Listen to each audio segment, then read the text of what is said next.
Good morning guys. Good morning sa mga ka-drivers and ka-viewers. Sunday ngayon.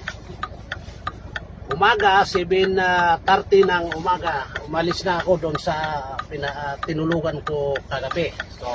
Nandito na ako gumilid ako dito sa isang porsyon dahil gusto kong ipakita sa inyo isa sa hindi naman sa pinakamaganda, isa sa magandang spot dito sa Clarenville. Ang Clarenville ay town ng Newfoundland. Dito nakatira yung coach namin sa driving sa company. Yun ang tinatawagan namin kapag may problema sa daan. At saka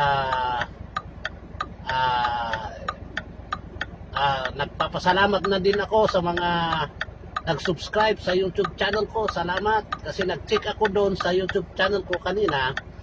Na-meet ko na yung qualification para maka-live streaming sa YouTube. At of course dahil sa mga subscriber, sana mag-subscribe kayo at share din para makapag-upload ako yung mga pinupuntahan namin ng Blackbird ko. Ang Blackbird ko ay itong truck ko. Salamat at tignan natin guys. Ipakita ko sa inyo. Hindi masyadong magandang ang panahon ngayon kaya hindi pa siya masyadong makita, pero at least meron kayong idea. Ipapakita ko sa inyo guys. Puntahan natin. Ito guys, dyan ako galing marami gilid ako dito kasi hindi tayo pwedeng papasok space kasi islo pa.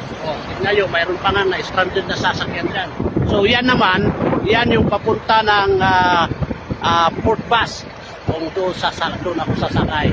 Tignan nyo guys, hindi pa masyadong nalinisan, pero kung hindi sana masama pa ang panahon, maganda ito guys. Pero at least makikita nyo pa rin kung gaano siya kaganda. Papasilip ko sa inyo guys. Ay Clarenville, Newfoundland, Labrador, part ng island ng Canada. Tingnan nyo guys, mayroon ng sasakyan. Hindi ko alam kung na-stuck ito. Natabunan ng winter ay storm. Madulas pa ang kalsada dahil matigas yung yelo. Dahan-dahan lang tayo. Ito, bundok siya. Ito. Kung sa atin sa Pinas, para siyang kagaya niya yung pagudpud sa Ilocos Norte. Titingnan nyo guys, ito yung portion niya. Yan, isusum natin konti. Yan yung portion. Yan, Rotary Club of Clarenville, Canada Ghost Sanctuary, kasi maraming ghost dito daw. At saka moose. Yan guys, yan yung sinasabi ko, para siyang lake, pero part siya guys ng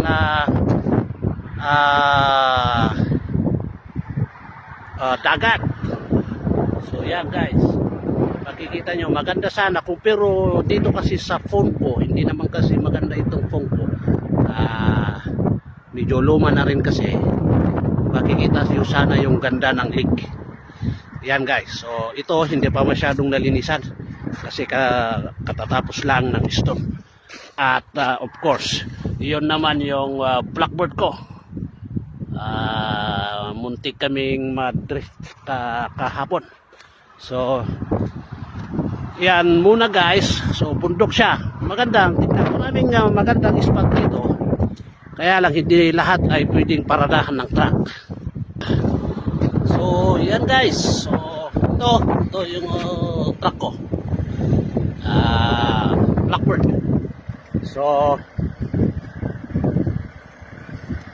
Kung sakaling maganda ang panahon, titigil tayo doon sa isang spot. Malapit na doon sa port bus. Kung saan maraming nadidiskrasyan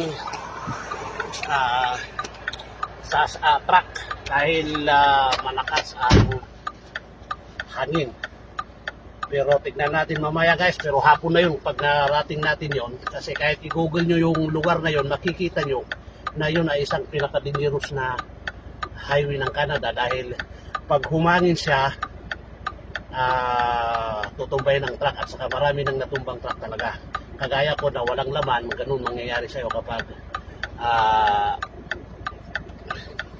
hindi ka mag-ingat. So ngayon guys, yun na muna at sana salamat ulit sa mga nag-subscribe sa YouTube ko at saka paki-share na rin and then watch yung mga i-upload kong movie doon.